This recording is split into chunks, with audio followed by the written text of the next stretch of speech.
Avant de commencer la vidéo, je t'invite à me suivre sur mes réseaux sociaux pour avoir toutes les actualités concernant la chaîne. Allez, bon visionnage. Salut l'équipe, c'est l'Ovaliste. Aujourd'hui c'est le retour des débriefs sur la chaîne. Putain, ça m'avait manqué, le dernier je crois que c'était Écosse-France. Bon alors, ce fameux Clermont Racing. Même si Clermont était donné légèrement favori parce qu'il jouait à domicile, la plupart des supporters je pense savaient au fond d'eux que le Racing était l'équipe la plus dangereuse sur le terrain en ce moment. Depuis le début de la saison, on sent que les Racingmen maîtrisent leur sujet, que leur système de jeu est en place et qu'ils sont en pleine forme. Rien à voir avec Clermont qui sombre un peu plus à chaque match. Les Auvergnats font beaucoup trop de fautes de main, ils sont aussi beaucoup trop pénalisés. On dirait que les joueurs manquent parfois d'envie, qu'ils ne se trouvent pas entre eux. Bref, ça fait vraiment bizarre de voir Clermont dans cet état-là. Au cours de cette vidéo, il va y avoir un petit sommaire qui va s'afficher ici, puis ensuite dans un coin de l'écran. Ça va vous permettre de pouvoir suivre un petit peu la vidéo plus clairement. D'ailleurs, merci à Pierre pour ce visuel. Donc concernant la physionomie du match, le Racing, fidèle à lui-même, a rapidement pris les rênes et du coup pris l'avantage au score. En inscrivant très vite le premier essai dès la deuxième minute par l'intermédiaire de Louis Dupichot. Score élargi par Iribarren qui marquera aussi très vite 2 pénalités.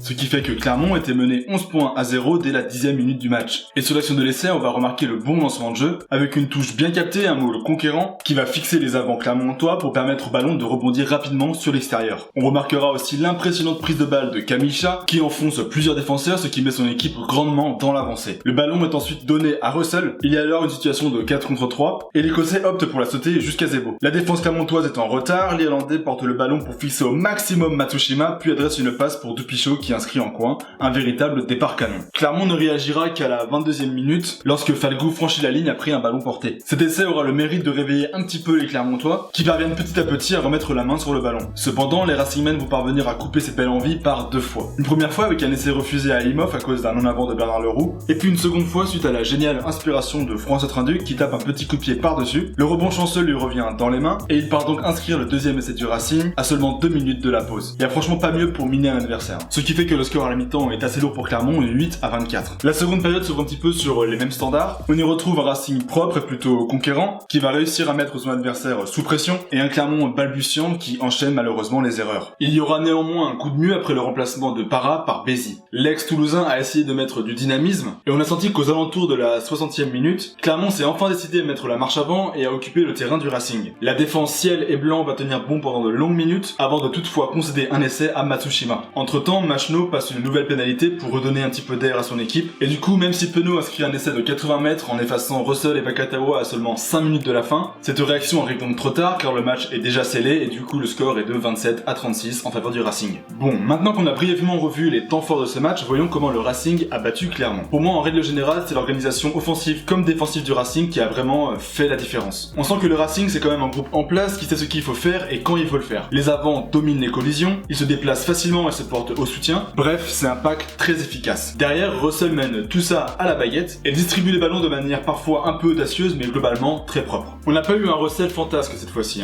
Pas de geste de génie ou quoi comme on a pu voir en phase de poule, mais un demi d'ouverture sûr de lui qui a su mener ses troupes à merveille. Et pour en revenir au pack, je trouve que les touches du Racing ont été d'une propreté remarquable. Le Racing a plusieurs fois réussi à contrarier l'alignement adverse et cette maîtrise des airs leur a permis de lancer leur jeu assez facilement, notamment en passant souvent par des phases de maul conquérants. C'est vraiment une phase de jeu qui contrôle très bien, la touche puis le maul, franchement ça marche très bien du côté du Racing. En grande partie, c'est vraiment ce qui leur permet de gratter des mètres, de fixer la défense adverse pour ensuite lancer leurs 3 quarts. C'est d'ailleurs comme ça qu'est né le premier essai. Pour en finir avec le Racing, un gros plus encore, c'est la défense. Même si elle a quand même craqué à 2 reprises, la défense ciel et blanc en a fait voir de toutes les couleurs aux jaunards. D'abord sur les plaquages qui ont été globalement nets, il y a eu 2-3 plaquages hauts et un petit peu pas très bien réalisés, mais globalement le Racing a été très bon au plaquage, mais aussi en faisant déjouer les mauls des Clermontois, qui s'y sont un petit peu cassés les dents quand même, et surtout non contents de dominer le jeu aérien en touche, les Racingmen ont aussi dominé le jeu au sol. Et ils ont gratté un nombre incalculable de ballons qui a enrayé la machine clermontoise. Et d'ailleurs on a bien vu que ça commençait à agacer les Auvergnats qui ont quand même pas mal plongé dans les rucks à certains moments. Par contre un petit moins pour moi c'est l'indiscipline. Vraiment attention à l'indiscipline, il y a quand même eu 2 cartons jaunes pour Bird et Oz suite à une pénalité dans le jeu au sol. C'est vraiment le genre d'erreur qu'il ne faudra pas forcément reproduire face aux Saracens parce que ça risque de beaucoup moins pardonner. On a vu ce qui s'était passé du côté du Racing, voyons maintenant ce qui se passait du côté de Clermont. Bon côté Clermontois, le groupe a pris l'eau globalement. On les a pas sentis en confiance du tout et ça me fait vraiment de la peine de voir Clermont proposer un niveau de jeu et d'engagement aussi bas. Devant on ne gagne pas les collisions, la charnière elle n'est pas du tout sereine, entre Parra Lopez ça a pas vraiment bien fonctionné, et derrière, mis à part Penaud et Pourailly sur quelques ballons,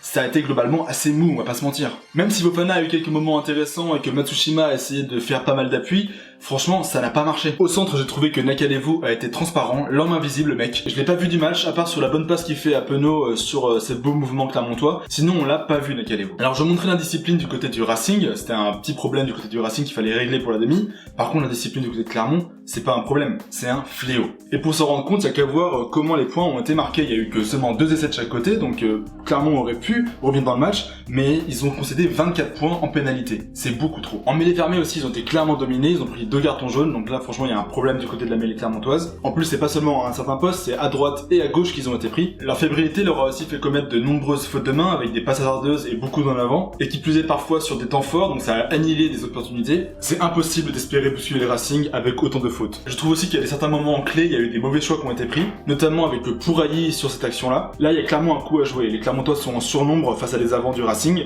La plupart des 3 quarts du Racing sont sur l'autre côté. On voit que les partenaires de Pourailly sont prêts à recevoir le ballon et du coup à jouer cette opportunité. Donc là, selon moi, il faut absolument jouer le coup et faire la passe. Mais Pourailly préfère s'enfermer, ce qui va mettre un terme à cette occasion. Donc voilà, c'était juste un petit exemple comme ça, mais c'est pour vous montrer à quel point certains choix qui ont été pris à des moments donnés ont eu de l'impact sur le cours du match, parce que là, avec une telle occasion, il aurait pu y avoir essai au bout, ou en tout cas une pénalité ou quelque chose d'autre. J'ai pas grand chose de plus à rajouter. Je pense que la saison va être longue pour Clermont s'ils se reprennent pas rapidement en main. Avant de passer au top et au flop, je me permets de vous prendre quelques petites secondes pour vous rappeler de vous abonner, de liker la vidéo et de la partager autour de vous, c'est très important pour la chaîne. Passons au top et au flop maintenant, donc n'hésitez pas à aller vous aussi mettre les vôtres en commentaire. Donc bien évidemment, pour moi un des gros tops du match, c'est Kamisha, qui a d'ailleurs été désigné homme du match sans grande surprise. Donc il a fait un match énorme, en attaque comme en défense, très propre également sur les lancers en touche. Franchement, j'espère pour le Racing qu'il va sortir un match pareil face au Saris la semaine prochaine. Au Racing, toujours, j'ai envie aussi de mettre la charnière Iribarren, Russell, qui à deux ont parfaitement géré ce match. Il n'y a pas grand chose à dire de plus, si ce n'est que ça a très bien marché entre eux et qu'ils ont été très efficaces. Je trouve qu'il y a vraiment une sérénité qui se dégage de cette charnière-là. Côté Clermont, je mettrais Penaud, tout le monde l'a remarqué. Penaud, c'est un peu la lumière dans la tempête du côté de Clermont. Il récupère des ballons hauts, il vient mettre de la certitude dans la ligne, il casse des plaquages, il va marquer un essai de 80 mètres. Bon bref, Penaud, c'est vraiment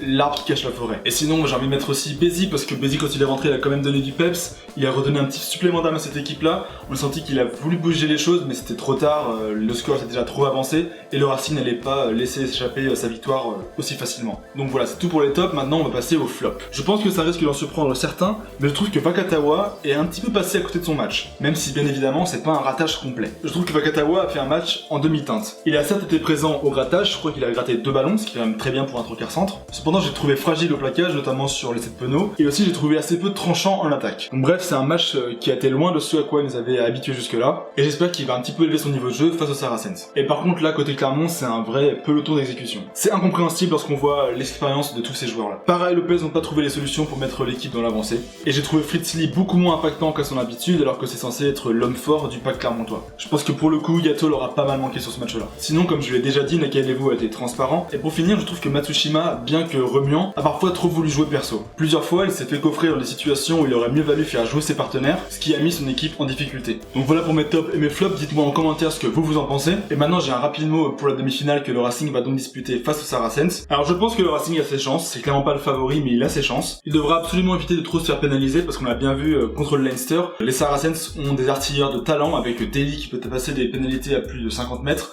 donc franchement ça va pas pardonner. Et en règle générale, aucune erreur n'est permise face à un tel monstre. Aussi je trouve qu'ils ont perdu pas mal de monde sur ce match-là, face à Clermont il y a eu pas mal de casses, donc il y a eu Benarous devant, mais surtout derrière c'était une véritable hécatombe. Il y a Dupichot, Imhoff et Zebo qui sont blessés. J'espère pour Imhoff et Zebo que c'est pas des réelles commotions qu'ils ont subies et que c'était juste qu'ils ont été sortis par prévention en vue de ce match-là. Il faut pas oublier aussi la suspension de Bill qui ne pourra pas jouer cette demi-finale. Je pense que Laurent Travers va forcément devoir faire jouer des jeunes, des joueurs un peu moins expérimentés, donc à voir comment ça va se goupiller face aux Saracens. C'est la fin de cette vidéo, j'espère qu'elle vous aura plu. Si c'est le cas, vous savez quoi faire, abonnez-vous, likez la vidéo et partagez-la. Le débrief de Toulouse Ulster devrait arriver vendredi j'espère. C'était tout pour moi, à la prochaine, n'oubliez pas que chez nous le rugby, c'est une coutume.